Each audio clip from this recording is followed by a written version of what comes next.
சீக்கிரமாகவே ரிட்டையர்ட் ஆகணும் அப்படின்னு சொல்லி நிறைய பேர் வந்து நிறைய வகைகளில் பிளான் பண்ணிக்கிட்டு இருக்காங்க.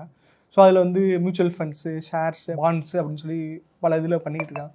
ஸோ ரிட்டையர்மெண்ட் பிளானிங்க்கு எதெல்லாம் செய்யணும், எதெல்லாம் செய்யவே கூடாது? அதாவது சீக்கிரமாக ரிட்டையர் ஆகுதுங்கிறதே வந்து சில சமயங்களில் தவறான நோக்கம்னு நினைக்கிறேன். ஏன்னா அவங்க ஆஃபீஸ் ப்ரெஷர்னால நிறைய பேர் வந்து சீக்கிரமாக ரிட்டையர் ஆகணும், எப்படாப்பா இந்த வேலையை விட்டு போவோம் அந்த ஒரு விரக்தியிலேயே சொல்கிறாங்க. ரிட்டையர் ஆகிட்டு என்ன பண்ண போகிறாங்க? ஸோ 45-50 வயசில் ரிட்டையர் ஆகிட்டு ஸ்டில் அது வந்து ப்ரைம் ஆஃப் யூத் தான். நான் இன்னும் ஒரு 10-15 வருஷம் ஈஸியாக வேலை பண்ணலாம். சீக்கிரமாக ரிட்டையர் ஆகணும்னு நினைக்கிறவங்க அடுத்து என்ன பண்ண போகிறோன்னு ஒரு நல்ல கிளியர் பிளான் இருக்கணும். அது இல்லாமல் ஏர்லி ரிட்டையர்மெண்ட்டை பற்றி யோசிக்கவே கூடாது. என்னை பொறுத்த வரைக்கும் முக்கால்வாசி பேருக்கு உகந்தது நார்மல் ரிட்டையர்மெண்ட். நார்மல் ரிட்டையர்மெண்ட்டுங்கிறது 55 to 60 அது போதும். அதுக்கு வந்து சாதாரணமான யூஷுவல் இன்வெஸ்டிங், ஒரு பேலன்ஸ்ட், அதாவது இன்வெஸ்டிங் ஸ்பெண்டிங் ரெண்டுத்தையுமே பேலன்ஸ் பண்ணி வாழறது பெட்டர். ஸோ என்ன பண்ணணும்னா எவ்வளோ சீக்கிரம் இன்வெஸ்ட் பண்ண முடியுமோ அது அவ்வளோ சீக்கிரம் இன்வெஸ்ட் பண்ண ஆரம்பிக்கணும். ப்ரெஃபரபிளி ஃபஸ்ட்டு சேலரியிலேருந்தே இன்வெஸ்ட் பண்ணுறது ரொம்ப ஐடியல். அப்படி இல்லைனா அட்லீஸ்ட் ஒரு வருஷம் கழிச்சாது வேலை பண்ண ஆரம்பித்து ஒரு வருஷம் கழிச்சாது இன்வெஸ்ட் பண்ண ஆரம்பிக்கிறது பெட்டர்.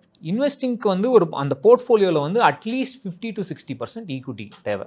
ஏன்னா ஈக்விட்டி இல்லைன்னா அவங்களால வந்து பணவீக்கத்தை ஹேண்டில் பண்ண முடியாது. பணவீக்கத்தோட தாக்கம் இருந்துகிட்டே இருக்கும், நம்மளோட செலவுகள் ஜாஸ்தியாகிட்டே இருக்கும், நம்மக்கிட்ட இருக்கிற பைசாவோட மதிப்பும் குறைஞ்சிட்டே வரும் பணவீக்கத்தினால. அதனால நம்மளுடைய போர்ட்ஃபோலியோட ரிட்டர்ன் வந்து பணவீக்கத்தோட ஜாஸ்தியான ரிட்டர்ன் வரணும், ஓவரால் ரிட்டர்ன் டேக்ஸு கழிஞ்சு. ஸோ அப்போது நம்மளுடைய போர்ட்ஃபோலியோவில் அட்லீஸ்ட் 50 to 70% அப்ராக்சிமேட்லி அவங்களுடைய தேவைக்கேற்ற மாதிரி ஈக்விட்டி இருக்கிறது அத்தியாவசியம். அதில் ஈக்விட்டியில் வந்து டைரக்ட் ஈக்விட்டியில் போகலாம், ஸ்டாக்ஸில் போகலாம். ஆனால் ஸ்டாக்ஸில் போனால் என்ன பண்ணுறாங்க, நிறைய பேர் ட்ரேட் பண்ண ஆரம்பிச்சிருவாங்க. லாங் டேர்ம் இன்வெஸ்டர்னு பேருக்கு தான் இருக்கும், ஆனால் அவங்க ட்ரேட் பண்ண ஆரம்பிச்சிருவாங்க. ட்ரேடிங்கில் வந்து நிறைய பேர் பணம் லூஸ் பண்ணுவாங்க. ஆனால் தயவுசெய்து எதுவும் ட்ரேட் பண்ணுறது தேவையில்லை. ரிட்டையர்மெண்ட்டுக்கு தேவையில்லை, அது வேணால் இன்கம் சோர்ஸாக இருக்கலாம், பட் அதுவே வந்து நிறைய டைம்ஸ் லூஸ் ஆகும்.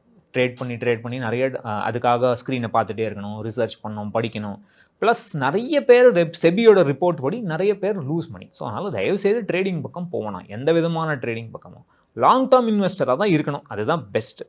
அதுக்கு ஸ்டாக்ஸை விட better vehicles mutual funds. Sir, இப்போ மியூச்சுவல் ஃபண்ட்ஸு அந்த மாதிரி ஒரு விஷயங்களை தேர்ந்தெடுக்கிறாங்கன்னா பெரும்பாலும் வந்து அவங்க ஃபினான்ஷியல் அட்வைசரை தேடி போக மாட்டேங்கிறாங்க. தானாக ஏதாவது ஒரு மியூச்சுவல் ஃபண்ட்ஸில் போய் அதை நம்பி அவங்களே அதை பல வருடங்கள் போட்டு முடிச்சதுக்கப்புறம் தான் ஐயோ நம்ம இதில் இவ்வளோ தப்பான பாதையில் வந்துட்டோங்கிறத ரியலைஸ் பண்ணுறாங்க.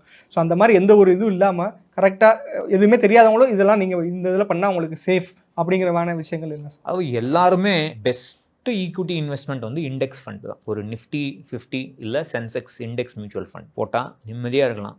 நம்ம ஃபண்டு மற்ற ஃபண்டோட கம்மியாக ரிட்டர்ன் கொடுக்குது, இல்லை நம்ம ஃபண்டு 2 ஸ்டார் தான் இருக்குது, மற்ற ஃபண்டு 5 ஸ்டார் இருக்குது, அந்த மாதிரியான எந்த விதமான ஃபோமோன்னு சொல்கிறோம் இல்லையா, அந்த மாதிரி பிரச்சனைகளே இல்லாமல் நிம்மதியாக இன்வெஸ்ட் பண்ணலாம். யங்ஸ்டர்ஸ் வந்து என்ன பண்ணணும்னா அவங்களோட இந்த மாதிரி ஒரு இண்டெக்ஸ் ஃபண்டில் ஒரு எஸ்ஐபி ஆரம்பிச்சுட்டு அவங்களோட இன்கம்மை ஜாஸ்தி பண்ணுறதுக்கு ட்ரை பண்ணணும்.